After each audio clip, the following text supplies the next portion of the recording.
10장 19절부터 25절입니다. 오늘 본문이 상당히 짧습니다. 얼마나 감사한 일이에요. 성경이 없으신 분들은 앞에 보시면 돼요. 우리 먼저 19절부터 25절을 조원들하고 목소리를 맞춰서 함께 읽으실 거예요. 함께 읽으시면서 정리를 하시고 하시면 좋을 것 같습니다. 우리 같이 19절부터 함께 한 목소리를 읽겠습니다. 그러므로 형제들아, 우리가 예수의 피를 힘입어 성소에 들어갈 담력을 얻었나니 그 길은 우리를 위하여 휘장 가운데로 열어놓으신 새로운 살 길이요, 휘장은 그의 육체니라. 또 하나님의 집 다스리는 큰 제사장이 계심에 우리가 마음의 뿌림을 받아 악한 양심으로부터 벗어나고 몸은 맑은 물로 씻음을 받았으니 참 마음과 온전한 믿음으로 하나님께 나아가자. 또 약속하신 이는 미쁘시니 우리가 믿는 도리의 소망을 움직이지 말며 굳게 잡고 서로 돌아보아 사랑과 선행을 격려하며 패하는 어떤 이들의 습관 취하지 말고 권하여 그날이 가까움을 볼수록 더욱 그리하자. 아멘. 같이 한번 해석을 해보십시다. 본문 해석하는데 제가 늘 말씀드리는 것처럼 근거 없는 얘기하면 안 되고 본문에서 벗어난 얘기하면 안 되고 일반적으로 그냥 이렇게 어디서 부정확한 정보를 알고 있는 것으로 이렇게 얘기하시면 안 됩니다. 본문에 입각해서 해석을 하는 훈련을 하셔야 됩니다. 우리 19절을 먼저 함께 읽습니다.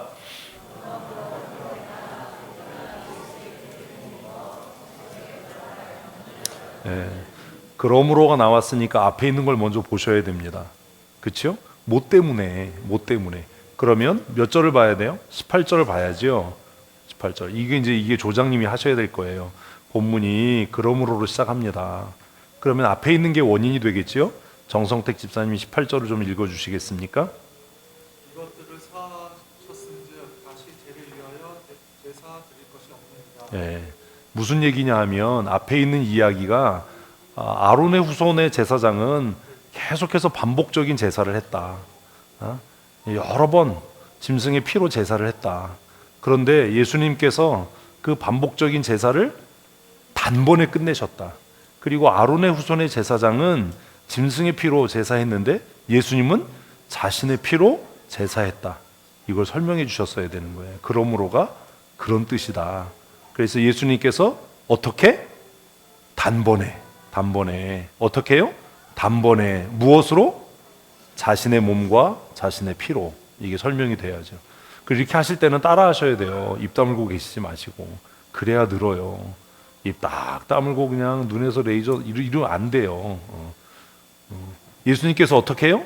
단번에 어떻게? 단번에 무엇으로? 자신의 몸과 피로, 자신의 살과 피로 구원을 완성하셨다. 그렇기 때문에 형제들아, 우리가 뭘 힘입어? 예수의 피를 힘입어. 이제는 뭐가 아니고? 짐승의 피가 아니고, 과거에는 짐승 잡아서 제사했는데 이제 단번에 자기 몸으로 제물을 삼으신 예수님의 피를 힘입어서 어떻게 하세요? 성소에 들어갈 담력을 얻었대요. 좀 이상하지 않나요? 이거 얘기하신 분이 안 계셨나요? 어디로 들어가야 될 것 같아요? 지성소로 들어가야 될 것 같지요. 그런데 왜 본문은 성소로 들어가라고 했지요? 이제 이런 것들을 조장님께서 물어보셔야 돼요. 왜 지성소로 들어간다고 얘기 안 하고 성소로 들어가라고 이야기했나? 왜 그랬나? 아무도 얘기를 안 하셨어요? 왜 그랬을까요? 표현대로라면 어디로 들어가야 돼요? 지성소로 들어가야죠. 그런데 왜 19절은 예수의 피를 힘입어 성소에 들어갈 담력을 얻었다라고 이야기하는가? 아니, 잘못된 거 아닌가? 예수의 피를 힘입어 어디로 들어갈? 지성소로 들어갈 담력을 얻었다라고 얘기를 해야 맞지. 왜 성소로 들어갈 담력을 얻었다라고 이야기했냐? 성소는 아무 때나 들어갈 수 있는 거였고 지성소는 1년에 한 번 대제사장만 정말 그냥 가죽끈 다리에 메고 막 죽으면 어떡하지? 이러고 들어갔었는데 왜 여기에 히브리서 기록자는 저자는 지성소가 아니라 성소라고 했는가? 이제 이런 것들을 그 조의 조장님들은 질문을 하셔야 되고 또 그런 것에 대해서 고민할 수 있도록 도우셔야 됩니다. 이런 훈련이 되셔야 돼요. 그러니까 이게 보세요. 지금 뭐 성경 지식 얘기한 거 없잖아요. 그냥 읽으면서 본문을 따라서 읽으면서 고민하고 생각하는 것 뿐이잖아요. 근데 우리는 이걸 당연하다라고 생각하고 넘어가거든요. 세상에 당연한 건 하나도 없어요. 제가 거꾸로 한번 얘기해 드릴게요. 거꾸로 제사장이 짐승의 피를 가지고 성소에 들어가는 거예요. 성소에 들어가요. 어떤 확신을 갖고 들어가죠? 죽을 확신을 갖고 들어가면 어떡해? 어떤 확신을 갖고 들어가요? 아니요. 잘 생각하세요. 평소에 제사장이 제물을 가지고 성소에 들어갈 때 어떤 확신을 갖고 들어가냐고요. 지성소를 볼 수 없을 거다라는 확신을 갖고 들어가요. 무슨 말이냐 하면, 그러니까 이게 앞에 지금 얘기가 이해가 안 된 거야. 만약에 내가 대제사장이 아니고 그냥 제사장인데 1년에 한 번 정한 날이 아닌데 제물을 가지고 통상적인 제물을 가지고 성소에 들어갔어. 그런데 커튼이 열려 있어. 그래서 지성소를 봤어. 어떻게 돼요? 죽잖아요. 그죠? 그러니까 제사장은 통상적으로 성소에 들어갈 때 무슨 확신을 갖고 들어가는 거예요? 지성소를 절대로 볼 수 없어. 그래야 내가 살아. 이런 확신을 가지고 들어가는 거예요. 굉장히 역설적이죠. 들어가서 성소가 보이면 안 돼. 휘장이 가려져 있어야 돼. 그러니까 우리가 생각을 너무 단편적으로만 하는 거예요. 만약에 내가 엘리베이터 버튼을 눌러서 열린 버튼을 어제 집에 갔는데 12시가 넘었는데 엘리베이터가 안 다니는 거예요. 응? 아니 숫자판에 불이 안 들어와 있어. 눌렀는데 뭐 답이 없잖아요. 우리 집 12층인데 12시 넘은 밤에 너무 황당하잖아요. 뭐 관리사무실 전화번호도 모르고 관리사무실까지 걸어가려니까 그 힘으로 그냥 12층 올라가겠다 이런 생각이 들잖아요. 그래가지고 다시 밖으로 나갔어요. 나가가지고 경비실 호출을 눌렀어. 그랬더니 인터폰을 받는 게 아니라 그냥 또 현관문을 열어주더라고요. 그래서 다시 때 기다렸다 또 눌렀어요. 또 현관문을 열어주더라고요. 그래서 그래가지고 12층까지 걸어 올라갔어요. 어제 밤에. 오늘이죠 오늘. 그래가지고 집에 가자마자 인터폰을 눌렀어요. 엘리베이터 안 다니다 지금. 엘리베이터 전원이 나갔다. 확인했냐? 확인해 보겠다고. 근데 이제 여러분들이 엘리베이터 버튼을 열린 버튼을 딱 눌렀어요. 밑이 있나 확인하고 발을 내디디시나요? 가끔 그래서 죽는 거야. 문이 열렸는데 없는 거지 그냥. 그러니까 우리가 엘리베이터 열린 버튼 누르고 문이 딱 열렸을 때 어떤 믿음이 있는 거예요? 있을 거다. 밑에 판이 있고 안전할 거다라는 확신이 있으니까 들어서는 거지요. 제사장들이 성소에 들어갈 때 어떤 확신이 있었겠어요? 지성소가 안 보일 거다. 커튼이 굳게 닫혀 있어서 나는 죽지 않을 거다. 이런 확신을 가지고 들어갔단 말이에요. 그런 담대함으로. 그런 담대함이 없으면 들어가요? 못 들어가요? 못 들어가잖아. 들어가면 죽는데. 응? 그래서 지금 이 얘기가 무슨 얘기냐면 이게 좀 어려운 얘기예요. 그래서 무슨 얘기예요? 이제 들어가면 어떻게 돼 있을 거예요? 커튼이 열려 있을 거야. 이해 안 되세요 아직? 열려 있을 거야. 열려 있지만 그러나 죽지 않을 거라는 담대함을 가지고 들어가게 된다라는 거예요. 성소에 들어가야 뭐가 보여요? 지성소가 보이니까. 이게 어려운 거예요. 19절이 제일 어려워요. 이런 게 이해가 안 되는 겁니다. 그래서 그냥 넘어가요. 이런 것들을 이제 조장님들이 설명을 해주셔야 되는데 조장들 삼가 조의를 표합니다. 어렵지요. 근데 이게 그냥 논리예요. 근데 이런 거 어느 책에도 안 써 있거든요. 누구도 이런 얘기 안 하거든요. 그래서 생각해 보는 거예요. 아니, 성소에 들어가는데 왜 담력이 필요해? 네? 죽지 않을 거라는 믿음. 뭐가 열려 있어도, 휘장이 찢어져 있어도 하나님의 임재를 보더라도 어떻게 되지 않을 거라는, 죽지 않을 거라는 그 담대함을 가지고 나아가는 거예요. 왜? 예수의 피가 우리를 살게 할 거니까. 아멘. 네.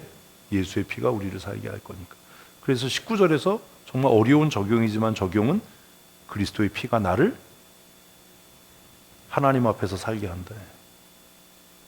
그리스도의 피가 아니면 하나님 앞에서 살 수 있는 사람이 아무도 없어요. 그죠? 대제사장 아니라 뭐래도 성소에 들어가서 지성소를 보는 순간 죽는 거야. 응? 그 정한 날이 아니면, 대속죄일이 아니면 지성소의 그 빛을 보는 순간 죽는 거야. 그 하나님의 임재의 빛은 살인광선이에요. 응? 그날 하나님이 정하신 날 외에는 그 빛을 보면 죽는 거야. 그런데 이제 우리가 무엇으로? 그리스도의 피를 힘입어서 죽으면 어떡하지? 이런 염려 없이 지성소를 향해 나아가는 거예요. 성소에 들어가야 지성소가 보이죠. 하나님의 은혜의 보좌 앞으로 우리를 나가게 하는 것은 뭐다? 그리스도의 피다. 그리스도의 피다. 소그룹 성경 공부 지도자는 정말 많은 훈련이 필요하고 많은 준비가 필요합니다. 교회에서 가장 아름다운 직책은 성경교사예요. 성경교사.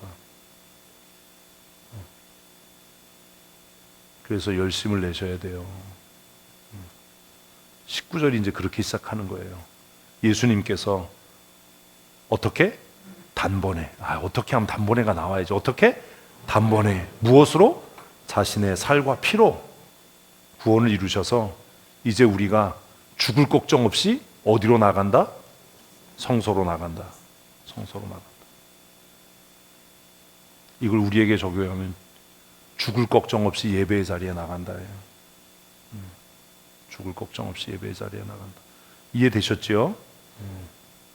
자, 20절을 읽어보십시다. 그 길은 우리를 위하여 휘장 가운데로 열어놓으신 새로운 살 길이요 휘장은 곧 그의 육체니라. 그러면 예수님이 휘장을 여신 겁니까? 아니지요. 예수님이 살 길을 여신 겁니까? 아니지요. 아니라고 그랬는데 왜 아무도 대답을 안 하네?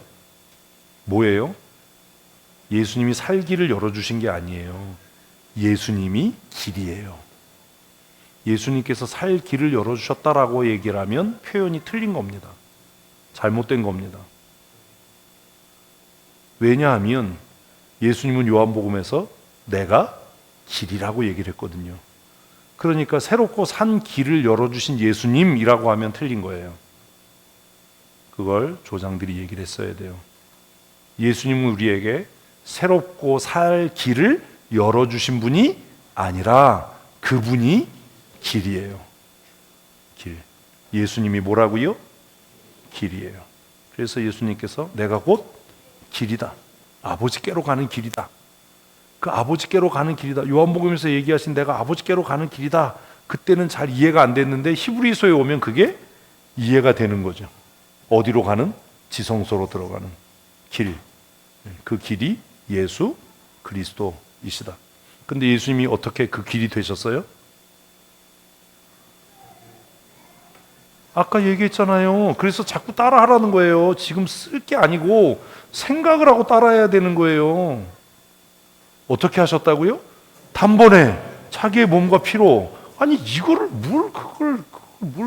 이걸 쓸 게 뭐 있어. 이거 그냥 외우면 되지. 어떻게 해요? 단번에 어떻게 무엇으로요? 자기의 몸과 피로. 왜 단번에가 중요하냐면 예수님 이전에는 계속 반복적으로 계속해서 무엇으로? 짐승의 피와 살로. 그런데 예수님은 어떻게? 단번에 무엇으로? 자신의 몸과 자신의 피로 길이 되셨다. 예수님이 길이시다. 그래서 이제 여기에서 예수님은 어떤 분인가? 길을 열어주신 분이 아닙니다. 그렇게 얘기하면 안 됩니다. 예수님은 뭐예요? 생명의 길이다. 나를 위하여 생명의 길이 되신 분이다. 그러니 어떻게 해야 돼요? 그 길을 따라 걸어야 돼요. 그 길을 따라 걷는 게 뭐예요? 그 말씀을 지키는 거예요. 그 길을 따라 걷는 건 그 길 밖으로 나가면 죽어요. 길 따라 걷는 거예요. 예수님이 하신 말씀대로 사는 거예요. 그걸 예수님이 주여 주여 하는 자마다 천국에 가는 게 아니다. 하늘에 계신 아버지 뜻대로 행하는 자만 천국에 간다. 내가 그걸 위해 왔다. 그래서 마지막에 조장님들이 이런 것들을 한번 이렇게 정리해 주셔야 되는 겁니다. 그런 부분에 있어서 훈련이 정말 많이 되셔야 됩니다. 성경 교사가 되셔야 돼요. 봉사팀장, 재정 관리하는 거 그거 아무 의미 없어요. 성경 교사가 가장 귀한 직분이에요. 정말 많이 노력하고 힘쓰고 애써야 돼요. 그래서 오늘 낮에 말씀 나눈 것처럼 뭐 하라고요? 안식에 들어가기를 힘쓰라. 힘쓰지 않으면 안 돼요. 제가 어느 날 이렇게 됐을 것 같으세요? 제가 어느 날 번개 맞아서 이게 된 것 같으세요? 아니에요. 죽어라고 공부했어요. 죽어라고. 받아쓰고 책 찾아본 게 아니에요. 공부는 그렇게 하는 게 아니에요. 누가 하는 말 받아쓰는 게 공부가 아니에요. 받아쓰기 시험 보는 거지. 힘쓰셔야 돼요. 힘쓰는 성도들 됩시다. 그래서 이제 20절에서 예수님은 자신의 몸으로 휘장을 찢으시고 생명의 길이 되셨다. 길을 열어주셨다. 이러면 안 돼요. 예수님이 생명의 길이시다. 우리는 예수 따라 살아가야 된다. 이런 적용이 있어야 되는 겁니다. 예수 따라 살기 위해서 어떻게 해야 되냐? 성경 읽어야죠. 그리고 깨달았으면 실천해야죠. 잘못했으면 회개해야죠. 빨리. 예? 이제 이런 적용들이 있어야 되는 겁니다. 21절 읽습니다. 또 하나님의 집 다스리는 큰 제사장이 계시네. 여기서 말하는 하나님의 집이 뭐야?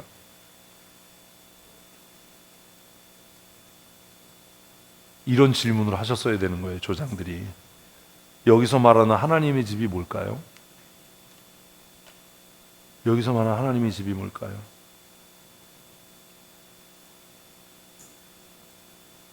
자, 논리대로 해보십시다. 지성소다. 지성소를 어떻게 다스리죠? 아니지요. 다스린다라는 말에 주의하셔야 돼요. 다스린다라고 할 때는 뭔가 대상이 있는 거죠. 그죠? 그럼 다스림의 대상은 뭐예요? 다스림의 대상은 뭐야? 네? 그쵸? 성도예요. 돈 있으면 통닭 사주세요. 조장님이 사주실 거예요. 수련회 기간 동안 맞았어요. 어렵지 않아요. 그러니까 성경이 절대로 어렵지 않아요. 그러니까 무슨 얘기냐면 예수님이 이제 뭐 하신다는 거예요? 우리들이 아니라 아까 그 휘장 사이로 난 길을 따라 걷는 이들을 다스리시는 거예요. 예수님께서. 응? 그러니까 이걸 다윗은 어떻게 표현했냐면 여호와는 나의 목자시라고 이야기한 거예요. 목자는 돌보지만 다스려요. 목자의 사명은 뭐 하는 거예요? 돌보며 다스리는 거야. 중대장님, 돌보며 다스리고 있어? 대답이 어떻게 시원치 않다. 너 전쟁 나면 너 혼자 토끼일 거야? 중대원 버리고? 돌봐야지요. 돌봄이 있어야 되고 또 잘못하면 책망하고 꾸짖는 다스림이 있어야 되는 거예요. 응? 그래서 지금 19절, 20절 다음에 21절에서 그 얘기하는 겁니다. 또 하나님의 집 다스리는 누가 있다? 예수님이 있다. 예수님은 누구를 다스린다? 우리를 다스린다. 이제 정창 집사님 진짜 훌륭하게 성경을 잘 해석하셨어요. 우리를 다스리는 거예요. 성소도 아니고 지성소도 아니고 하나님의 백성들, 정확하게 말하면 아까 앞에서 이야기한 그 새롭고 산 길로 나아가는 자들, 그 산 길을 통해 하나님께 나아가는 자를 누가? 예수님이 다스려요. 옛날에는 뭐가 다스렸죠? 이런 질문을 해야 되는 거예요. 뭐가 다스렸죠? 큐티 열심히 안 하고 계시죠? 뭐가 다스렸어? 그렇지, 율법이 다스렸어요. 우리 교회 훌륭한 분들이 많아요. 율법이 다스렸어요. 과거에는 율법이 우리를 다스렸어요. 그래서 무엇대로? 율법의 규정대로, 율법의 법대로. 그래서 지성소에 몇 번? 1년에 한 번. 왜? 율법이 정했으니까. 이게 뭐 어려워. 율법이 정했으니까. 율법이 다스린다는 얘기가 구라였구나. 율법이 정했으니까. 막 예배법이 막 있어. 그대로 해야 돼요, 안 해야 돼요? 해야 돼요. 왜? 율법이 우리를 다스리니까. 과거에는 우리가 율법의 다스림을 받았어요.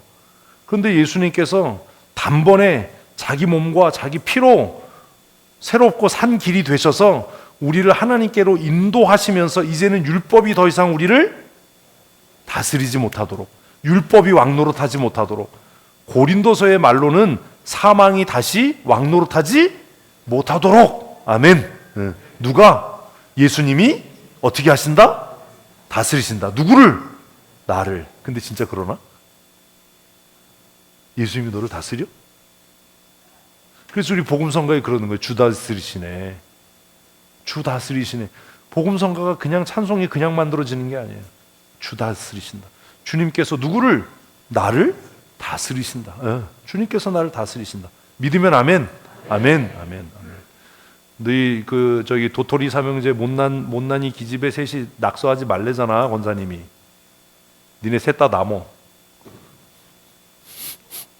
그래도 자기들 얘기하는 건 알아요. 너희들 못난이인 거 아는구나. 못생겨가지고. 재밌잖아요. 응? 주님께서 이제 우리를 다스려요. 그래서 갑자기 얘기가 변하는 것 같은데 얘기가 갑자기 바뀐 게 아니에요. 우리가 못 알아듣니까 왜 갑자기 얘기가 바뀌지? 이렇게 생각하는데 그게 아닌 거예요. 그러면 왜 이렇게 막 어렵게 써요? 다 알아들을 거라고 생각을 한 거지요. 못 알아들어. 못 알아듣는 건 방권사님 문제지 글 쓴 사람의 문제가 아니야. 이제 예수님께서 그 생명의 새로운 길이 되신 예수 그리스도를 따라 사는 사람들을 뭐 하시는 거예요? 다스리는 거예요. 마치 누가? 목자가 그 양떼를 이끌고 가는 것처럼. 주 다스리신다. 얼마나 놀라워요. 그럼 이제 이쯤에서 이제 조장은 예수님께서 우리를 다스리시도록 우리가 뭐 하자? 기도하자. 아니, 뭘 힘쓰기는. 아니, 예수님이 다스리는데 내가 힘쓰면 다스림을 받냐? 응? 우리가 기도하자. 순종하자. 순종하자. 하나님의 집에 뭐가 있어요?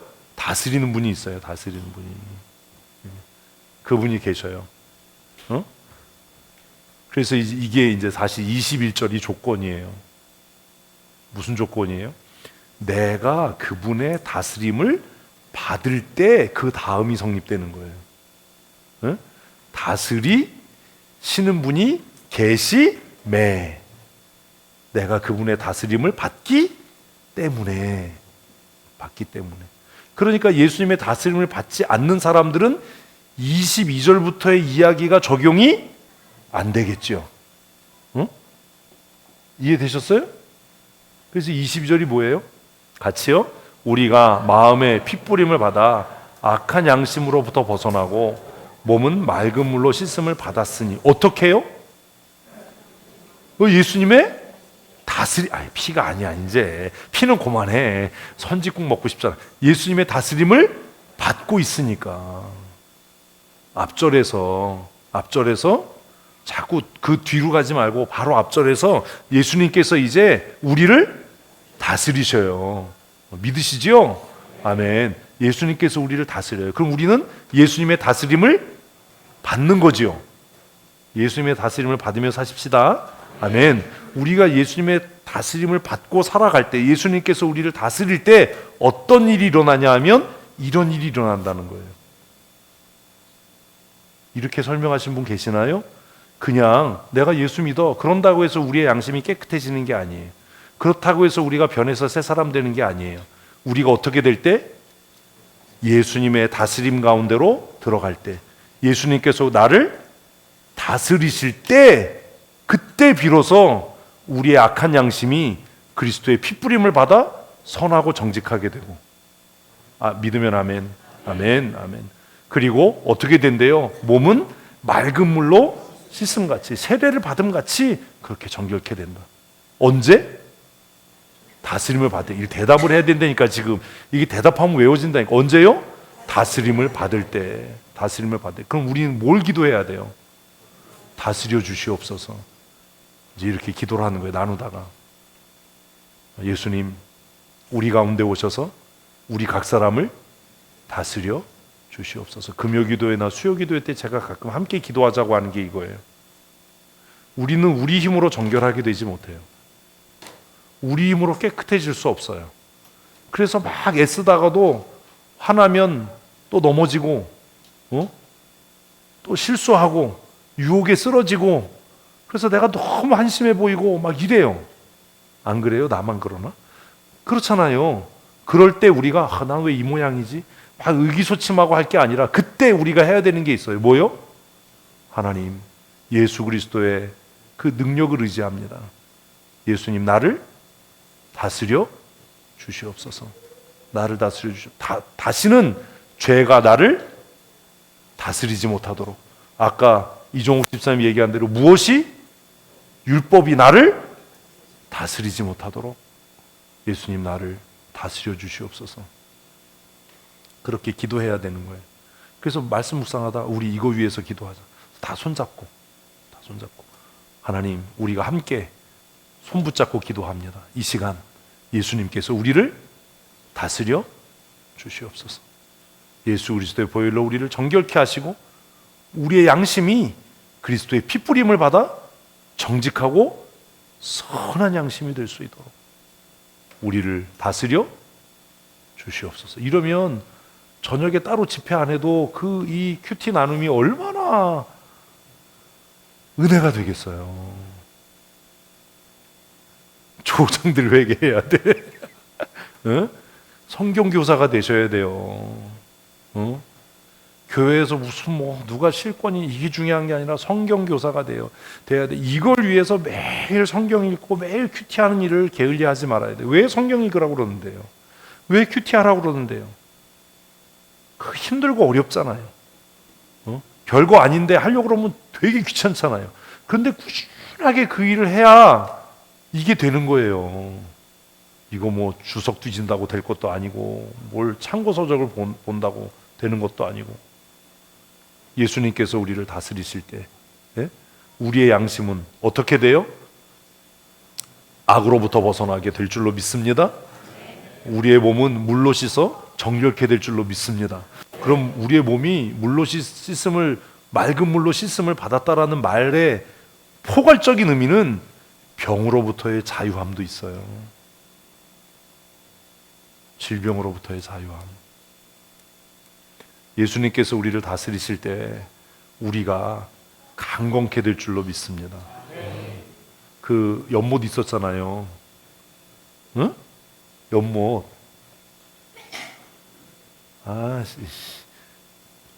경복궁에 있는 연못. 그 연못. 그죠? 천사가 와서 목욕하고 나서 들어가면 이런 게 아니고, 이제는 그런 수준 없는 소리가 아니라 예수님께서 나를 다스리셔서 내가 어제보다 오늘이 더 강건케 될 줄로 믿습니다. 이렇게 고백하고 살아야죠.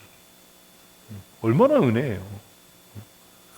이걸 매일 아침에 7시부터 한다니까. 우리가 여러분 조장님들을 위해서 기도하셔야 돼요. 여러분들의 조장님이 이렇게 탁월하게 성경 공부를 인도해 가실 거예요. 정성대 집사님 이렇게 인도해 가실 거예요. 자, 23절. 그래서 예수님께서 우리를 어디로 이끄시냐면 같이 있습니다. 참마음과 온전한 믿음으로 하나님께 나아가자. 자, 보세요. 22절만 생각하면 우리가 나가는 거잖아. 응? 그죠? 근데 21절을 기억하고 있으면 우리가 힘써서 하나님께 나아가는 게 사실은 아니에요. 뭐 하기만 하면 돼요? 따라가기만 하면 돼. 목자가 가는 대로 따라가면 가다 보니까 어디야? 아버지께로 가는 거야. 아버지께로. 그러니까 신앙생활이 어렵고 힘들 게 없어요. 왜 어려워요? 말을 안 들어 쳐먹어서 어려워요. 고집을 부려서 어려운 거야. 자기가 딴 데로 가는 거야. 자꾸 일로 오라고 하는데. 응? 그래서 이번 수련회 기간에 이제 우리가 얼마나 따름을 잘 따르는가, 순종을 잘하는가 테스트하는 게임을 할 거예요. 이제 어떤 사람 딴 데로 가는 사람도 있을 거예요. 딴 데로 가는 사람은 똘똘 말아서 어디다 팔아먹든지. 다스림을 받으면 예수님께서 우리를 다스리셔서 우리의 양심을 악에서 떠나게 하고 우리의 몸을 강건케 하시고 정결케 하셔서 마침내 우리를 누구에게로? 아버지께로. 이제 그런 거죠. 목사님, 몸은 맑은 물로 씻음을 받았다라는 말이 어떻게 건강해지고 육체가 회복되는 걸로 표현을 하세요? 이렇게 질문할 수 있잖아요. 물론 우리는 너무 착해서 그런 질문을 안 할 거예요.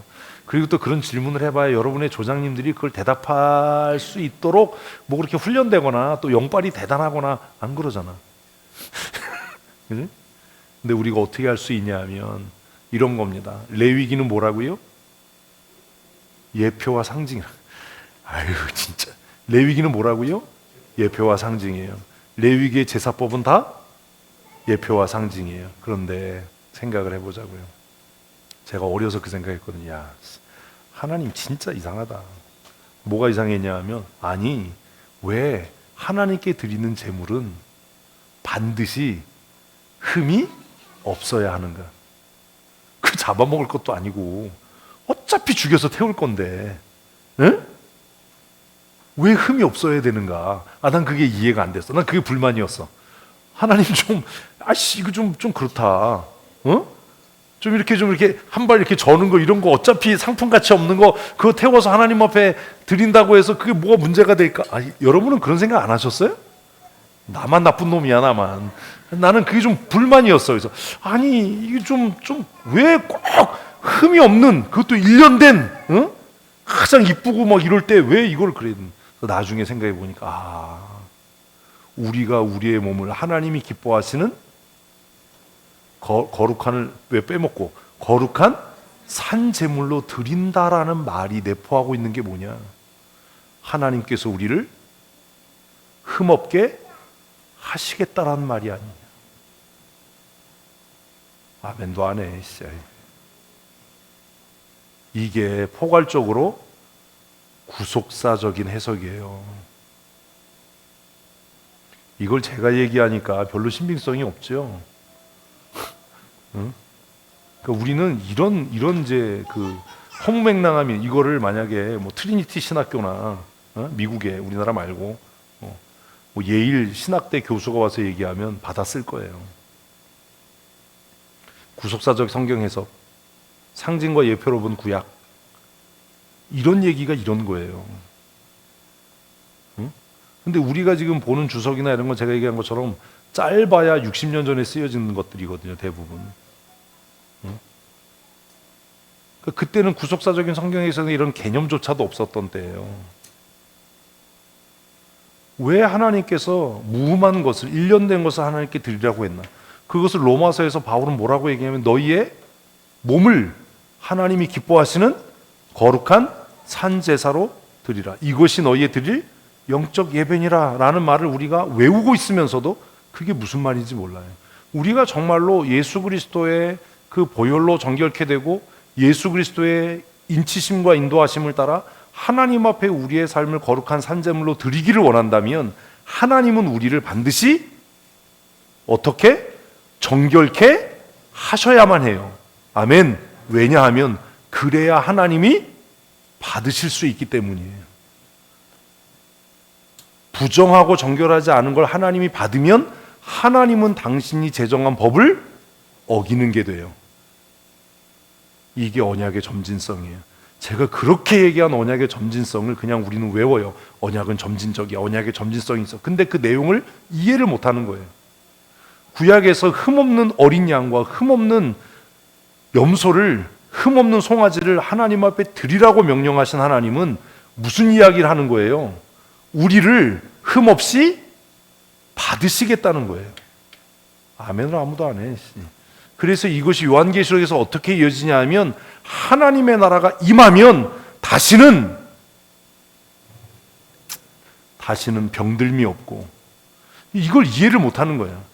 애통하는 것이 없고 눈물 흘리는 것이 없고 다시는 사망이 없다. 이 말을 이해를 못해요. 우리가 하나님께 드려지는 예물이라면 하나님은 반드시 우리를 거룩하고 정결하게 만드셔야만 해요. 뭘 통해서요? 그리스도의 보혈. 그리스도의 보혈. 그래서 예수의 피가 우리를 정결케 하고 예수의 피가 우리를 거룩하게 할 줄로 믿습니다. 그래서 예수 나의 치료자이신 거예요. 예수님이 왜 우리를 치료해요? 하나님이 받으실 만한 거룩한 정결한 산 제물이 되어야 하니까. 그래서 복음성가에서 우리를 하나님의 거룩한 신부라고 이야기해요. 다 똑같은 이야기인데 그걸 노래로는 하는데 이게 무슨 말인지 모르는 거예요. 주의 정결한 신부가 되게 해주십시오라고 찬양하잖아요. 기억이 안 나니까 우리 예배팀장님이 불러주실 거예요. 시작. 일로 와. 아, 저게 무슨 손발이 맞아야 뭘 해먹지 너 이씨. 그렇게 너 초를 쳐?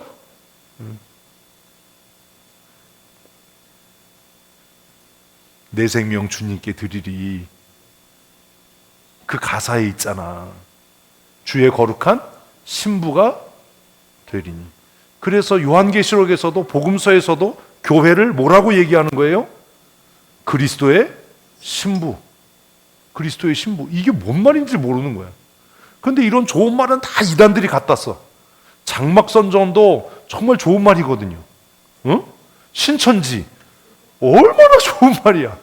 새하늘과 새 땅이 하늘에서부터 내려오는데 마치 그 단장한 것이 신부가 신랑을 위하여 단장한 것 같더라. 요한계시록에 있는 말을 갖다가 신천지, 그러니까 우린 또 신천지 출입금지, 천국 안 가겠다는 거냐. 뭐 복잡해지는 거야 이게. 신천지 오지 마라. 새하늘과 새 땅이 임하지 마라. 그래서 우리는 써야 돼요. 신천지 대환영. 복잡하죠. 히브리서가 사실 좀 어려워요. 그래서 예수님께서 우리가 우리 힘으로 막 참마음과 온전한 뜻으로 막 이렇게 하나님께 나가려고 애쓰는 게 아니라 그냥 목자가 인도하면 가는 거예요. 근데 이걸 오래전에 깨달은 사람이 있어요. 그게 다윗이에요. 다윗이 뭐라고요? 쉴 만한 물가로 인도하신다. 누가? 나의 목자이신 예수 그리스도가. 응? 시편 34편이잖아요. 지금 박영숙 권사님은 뭔가 이상한 걸 알았어. 다 지금 정성택 집사님은 34편이구나. 시편 34편이잖아. 그지? 아니야? 그 뭐야 그러면? 35편이야? 너 나모. 야, 우리 진짜, 야, 이 조 진짜 큰일 났다, 이 조. 여호와는 나의 목자시니 내게 부족함이 없으리로다. 그가 나를, 그죠? 인도하신다. 따라가기만 하면 된다.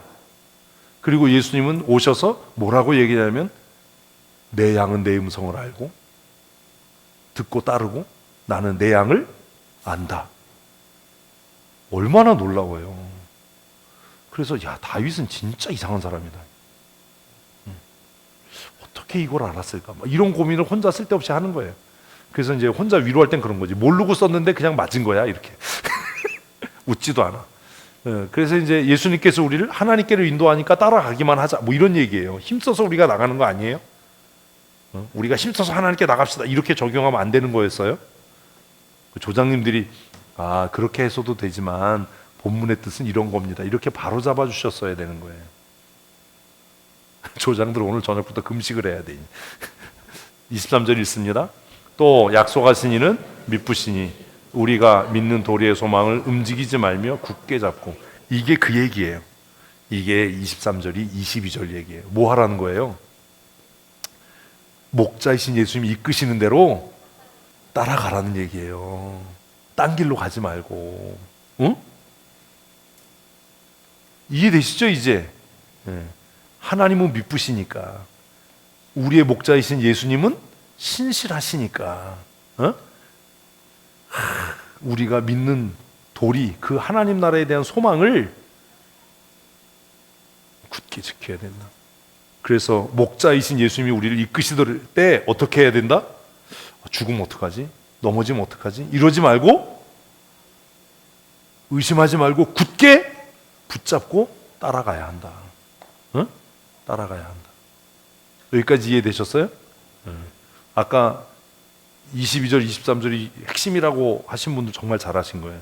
근데 제가 설명한 거랑은 조금 다르지만 어쨌든 잘한 거. 근데 이렇게 이런 부분들을 이제 조장님들이 조금 이렇게 바로 잡아주실 수 있으면 또 좋겠죠. 근데 어느 날 갑자기 이건 되지 않아요. 근데 더 낙심되는 건 그동안 화요일날 열심히 나왔는데도 안 돼. 이게 더 낙심이 돼. 뭐 어쩌겠어. 출생의 비밀을 캐봐야지. 자, 그 다음 24절 읽어보십시다. 서로 돌아보아 사랑과 선행을 격려하며. 서로 돌아보아. 그래서 이제 깨닫는 게 하나 있어요. 뭐? 없어요. 없어요. 뭐가 있냐면 여기에 기독교의 역설이 있어요. 구원은 각각이에요. 맞죠? 구원은 각각이에요. 그러나 구원은 각각이지만 뭐가 있어요? 돌아보아야 할 책임이 있어요. 구원은 각각이지만 돌아보아야 할 책임이 있어요.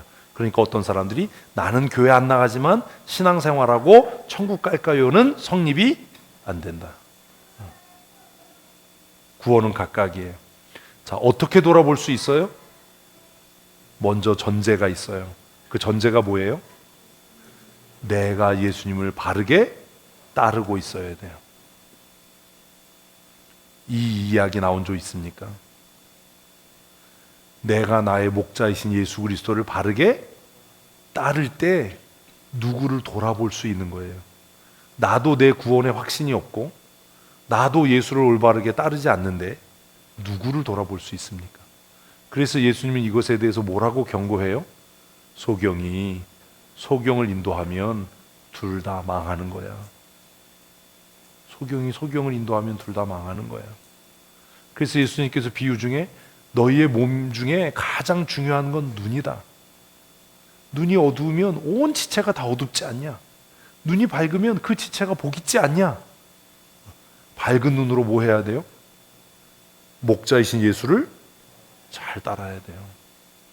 목자이신 예수를 잘 따라가야 돼. 그래서 예수님께서 요한복음에서 누가 오는 것은? 도적이 오는 것은, 이런 거 외워야 돼요. 도적이 오는 것은 그거죠. 도적이 와서 뭐 하겠어요? 도적질하지 기부하고 가겠어? 죽이고 멸망시키려는 것뿐이요. 내가 온 것은 양으로 생명을 얻게 하고 더 풍성히 얻게 하기 위함이다. 아멘. 그러니까 우리 어떻게 하자? 예수 잘 따르자. 이런 적용이 있었어야 되는 겁니다. 우리 예수 잘 따르자. 예수 잘 따르는 성도들 되십시오. 수련의 기간 동안 조장님을 잘 따르십시오. 어디로 갈지 몰라요. 가봤는데 이거 아니야. 이러면 뭐 망한 거야. 그냥 뭐 다 같이 망하는 거야. 그냥. 응? 뭐 사투리 개그가 그거잖아요. 막 적군에서 총이 날라오고 수류탄이 날라오니까 중대장이 디비저 다 죽었어요. 왜요? 디비저가 무슨 말인지 몰랐어. 그래서 살아남은 사람이 디비저 뭔지 아세요? 몰라요? 디비저? 디비저 알아? 몰라. 너 죽었어. 너 중대장이 돼야지 디비저를 모르면 어떡해. 엎어지라고 수기를 해줬어요. 그럼 다시 합시다. 수구리 그래서 수구리는 알지? 수구리 디비저보다 수구리가 낫겠다. 수구리 그래서 이제 못 알아들어가지고 이제 다 죽었어요. 몇 명이 살아남았어. 왜 그런 사투리 쓰세요? 알았다고 이제 조심한다고.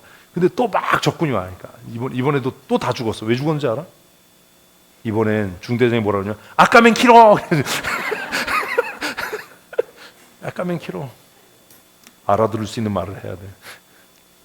그래서 다 죽었대요. 이런 거 하면 재밌는데. 예수 잘 믿고 따라야 돼요. 예수 잘 믿고 예수님 잘 따르셔야 돼요. 여러분 조장님이 딴 데로 이끌어 가면 어쩔 수 없는 거예요. 뭐 어쩔 수 없어. 그냥 사망의 음침한 골짜기로 가는 거야. 그냥 디비저 아까맨킬에서 다 죽는 거야. 그냥 뭐 아주 그냥 서로 돌아보아. 전제가 뭐냐면 내가 예수를 잘 따르고 있는가예요. 그리고 돌아보는 거예요. 나도 제대로 안 가는데 누구를 돌아볼 수 있겠어요. 그 고민을 하셔야죠. 그리고 그 다음 읽어보십시다. 같이요. 모이기를 패하는 어떤 사람들의 습관과 같이 하지 말고. 됐습니다. 이 시대에도 이때에도 뭐가 있었어요? 모이기를 패하는 사람들이 있었어요. 자, 여기서 모이기를 패한다는 말이 무슨 말일까요? 이복음 집사님, 패한다가 무슨 말일까요? 손 아프겠다. 엄마는 위대해. 패한다가 무슨 말이에요? 왜 잠 안 자고 새벽에 큐티 올려? 시끄럽게. 내 핸드폰은 소리는 안 나. 왜 잠 안 자고 그 시간에 큐티를 올리고 그래? 1시 넘었을 때죠, 그때가. 어? 늦게 잤어? 안 졸려? 드라큘라야? 모이기를 패한다는 게 어떤 뜻인 것 같아요? 개인주의. 그 얘기 나눴어요? 안 나눴어요? 여기서는 패한다라는 거 나누셨어요? 패한다가 어떤 건지? 안 했어요? 여긴 했어? 하신 거 같은 건 또 뭐야? 뭐 조장이지. 야, 여기 상태가 심각하다. 조언 몇 명 되지도 않니. 딴 데는 다 많은데 여긴 조언 몇 명 되지도 않네. 조언이 시원치 않아서. 야, 누님이 훌륭하시네. 조장을 또 보호하려고. 정죄하는 것? 율법? 아닌 거 알지? 여기서 패하다는 말에 이게 패하다라는 게 번역이 조금 제가 볼 때는 좀 아쉬운 면이 있어요. 여기서 패하다라는 말에 원어의 뜻에 좀 가까운 표현은 포기하다예요. 포기하다. 패하다보다 포기하다. 그러니까 우리가 그럴 때 있잖아요. 수요기도에 가려고 그러는데 비 와. 오늘은 패스. 응? 이런 거. 응? 수요기도에 가야 되는데 오늘 졸려. 피곤해. 패스. 52주 패스. 너 아주 패버려 그냥 아주. 패스. 응? 52주 패스. 패하다라는 단어는 이런 것들에 대해서 한번 좀 이렇게 상의해 보시는 것도 좋아요. 이렇게 어려운 단어가 나왔을 때 패한다는 게 도대체 뭐냐? 모이지 마! 라고 깽판 치는 거냐? 도대체 무슨 뜻일까? 원어 뜻을 몰라도 한번 생각해 보시는 게 이런 건 좋잖아요. 근데 원어의 뜻은 포기하다예요. 모이는 걸 뭐 해요? 포기해요. 응? 포기. 코로나. 우리 모이지 마. 독감이 유행해. 모이지 마. 오늘 눈이 많이 와. 모이지 마. 바빠. 모이지 마. 이래. 그런데 그게 시간이 가면서 뭐가 돼요? 습관이 돼. 습관이 돼. 그게 습관이 되는 거예요. 한 번, 두 번, 세 번. 한 번은 어려워요. 한 번은 어려워. 두 번은 조금 쉬워져. 세 번은 아주 쉬워져. 여러 번은 그냥 습관이 되는 거예요. 일상이 되는 거예요. 나는 원래 수요기도에 안 가는 사람이야. 나는 원래 금요기도에 안 가는 사람이야. 난 원래 그런 사람이야. 그게 습관이 되는 거예요. 그래서 본문의 원어의 뜻대로라면 뭐라고 이야기하는 거예요? 모이기를 포기하지 말아요. 응? 모이기를 뭐 하지 마라? 포기하지 마라. 모이기를 포기하지 마라. 이런 건 좀 어려워요. 그죠? 그런데 패하다라는 뜻이 뭔가를 생각을 하고 왜 패하다라는 표현을 썼을까 조금 생각하면 모이기를 어떻게 패하죠? 모이지 못하게 막 가지마! 막 너도 교회 가지마! 막 이러나요? 내 스스로 심리적으로 포기하는 거예요. 그게 더 좋은 해석일 것 같아요. 그래서 모이기를 뭐하는? 포기하는 일이 뭐가 되지 않도록? 습관이 되지 않도록 해라. 그럼 모이기를 포기하는 일이 습관이 되지 않도록 하기 위해서 뭐 하라는 거예요? 격려하라는 거예요. 격려하라는 거예요. 그래서 아까 정말 잘한 거예요. 유진이 청년들이 교회 안 나오는 친구 신방에서 야 나와야 돼. 나와야 돼. 아, 나 천국이 있는지 지옥이 있는지 안 믿어져. 그래도 나와야 돼. 그게 뭐가 되면 안 돼? 일상이 되면 안 돼. 습관이 되면 안 돼. 주일에 늦잠 자는 것, 예배 안 나오는 것, 이게 습관이 되면 안 돼. 그걸 뭐 하라고요? 격려하고 권하고 그렇게 해야 된다. 그래서 뭐라고 이야기합니까? 그날이 어떤 날이? 어떤 날이? 심판날. 어떤 날? 갯날, 심판날. 가오나? 어떤 날? 어떤 날이 가까우기 전에? 근데 심판날 그러면 너무 막연하잖아요. 어떤 날이요? 내 죽는 날이요. 죽는 날. 조직신학 하면서 조직신학을 우리 교회에서 3번 했어요. 3년에 걸쳐서. 심판을 2가지로 설명을 하잖아요. 하나는 개인적 심판의 날입니다. 개인적 종말. 언제? 죽는 날. 우주적 종말. 뭐? 예수님의 재림하는 날. 뭐가 더 가까울 것 같아? 그치. 너는 아직 모를 수 있어. 근데 목사님은 거의 죽는 날이 가까울 거야. 예수님 오시는 것보다 내가 죽는 게 빠를 거야. 내가 죽는 게 예수님을 도와주는 걸 수 있어. 살아서 속삭이는 것보다, 그지? 네가 살아서 주님을 속삭이는 것보다 네가 빨리 죽는 게 주님을 도와주는 게 아닐까? 몰라? 정성택 집사님이 얼마나 하나님을 사랑하는지 알아? 몰라? 본인도 몰라?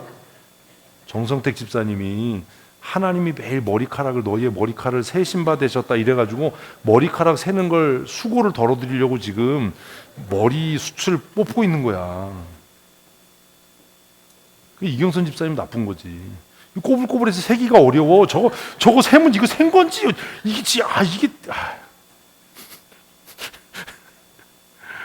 뭔 소리인지 도대체. 여기 그날이 가까움을 볼수록을 예수님의 재림의 날, 우리는 보편적으로 예수님의 재림의 날이라고 해석을 해요. 근데 이런 거죠. 정말 내 개인적인 죽음의 날이라면 누구에게 더 열심히 모이라고 권면해야 돼요? 아니요, 장영자 권사님이요. 뭔 말인지 이해 안 되세요? 지금 병상에 있는 사람이요. 아프니까 교회 나오지 마세요. 있다고 소리하면 안 된다. 장영자 권사님이 특별한 일이 없는 한 저보다는 빨리 돌아가실 거죠? 아니, 저를 먼저 보내시려고 그러세요? 그죠? 맞아요. 그래서 깜짝 놀랐어. 잠깐 깜짝 놀랐어. 저를 먼저 보내시려고 그랬는데 갑자기 맞아요. 그래서 나를 먼저 보내시려고 그러나 장영자 권사님이 먼저 가시는 게 복이죠. 그래서 제가 장례식 그렇죠. 그러니 누구에게? 어른들에게 용기를 내십시오. 교회 나오셔야 돼요. 나 이제 뭐 설교도 잘 못 알아듣고 귀도 안 들리고 몸도 불편한데 내가 예배 나가서 뭐해? 아니요. 그날이 가까워져 가는데요. 더 힘쓰셔야죠. 청년회 때, 장년회 때 왕년에 열심히 안 해본 사람 누가 있냐? 응? 그지? 정성택 집사님. 왕년에 말이야. 라떼 is horse.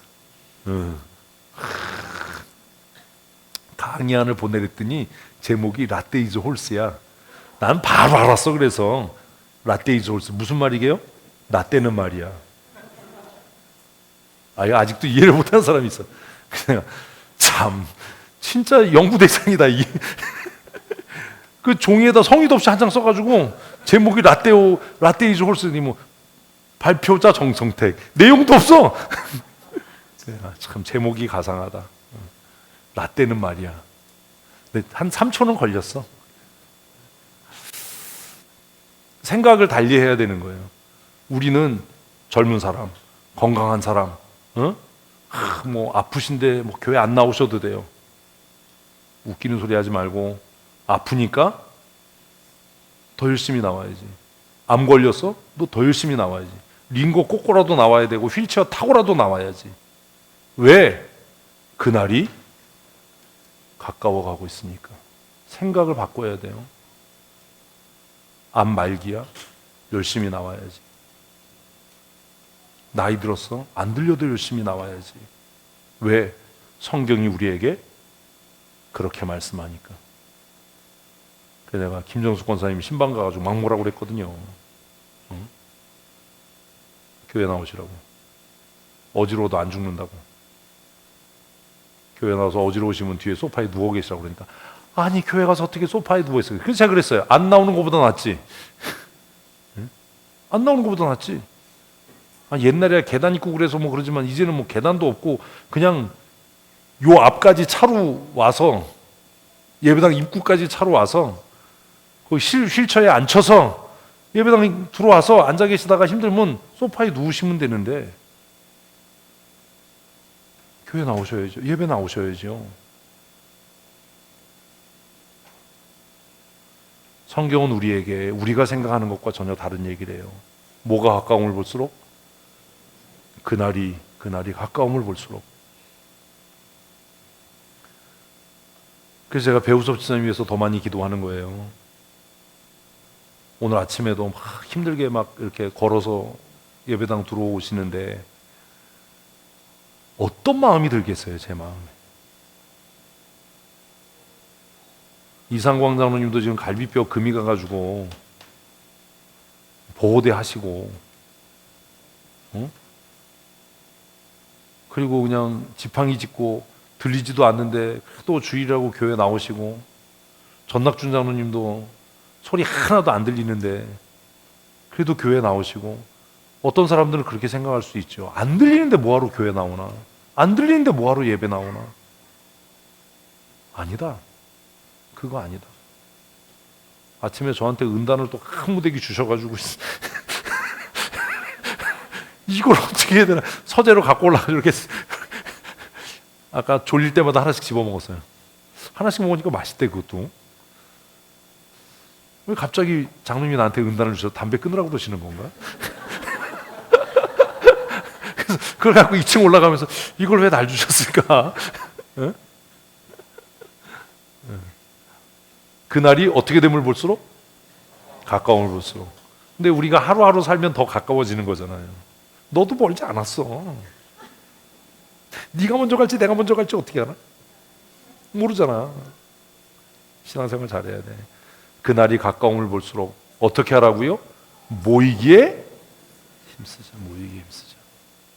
모이기에 힘쓰자. 이유가 없어요. 다른 이유가 없어요. 그러면 이제 마지막 결론 질문. 예수님을 굳게 붙들고 따르는 방법이 뭐죠? 네, 모이기에 힘쓰는 거예요. 그 얘기예요. 예수님 잘 따라가야 돼. 예수님이 우리를 다스리셔. 예수님 잘 따라가야 돼. 예수님 잘 따라가는 방법이 뭐라고요? 모이기에 힘쓰는 거야.